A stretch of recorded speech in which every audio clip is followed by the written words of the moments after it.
शारदीय नवरात्रोत्सवाला आजपासून शुभारंभ झालाय। खेड तालुक्यात सार्वजनिक मंडळाने दुर्गा देवीच्या मूर्तीची वाजत गाजत मिरवणुका काढत देवीची मंडपात पूजा विधी करीत प्रतिष्ठापना केली आहे। घराघरात देवाऱ्यातील घटस्थापना करण्यात आली। नवरात्रोत्सव काळात 10 दिवस घरोघरी घटस्थापना होते, तर घरात घटस्थापना काही कारणास्तव करता आली नाही तर असे कुटुंब गावच्या कुलदैवताच्या मंदिरात जाऊन घटस्थापना करत असतात।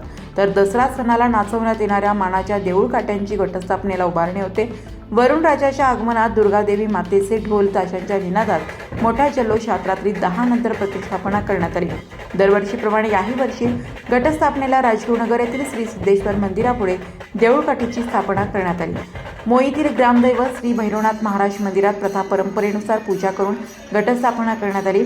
कुरुळी, निघोसे, मोई, चिंबळी परिसरात नवरात्र उत्सवानिमित्त विविध मंडळांमध्ये महिलांसाठी विविध स्पर्धांचे आयोजन करण्यात आले आहे। चिंबळी तालुका खेड येथील ग्रामदैवत पद्मावती मंदिर व श्रीकाळ भैरवनाथ मंदिर येथे घटस्थापना करण्यात आली आहे।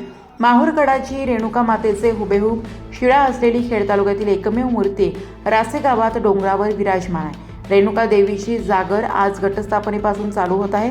या 9 दिवसात देवीचं भजन, कीर्तन व जागर कार्यक्रम होणार आहे। वाहिगुरू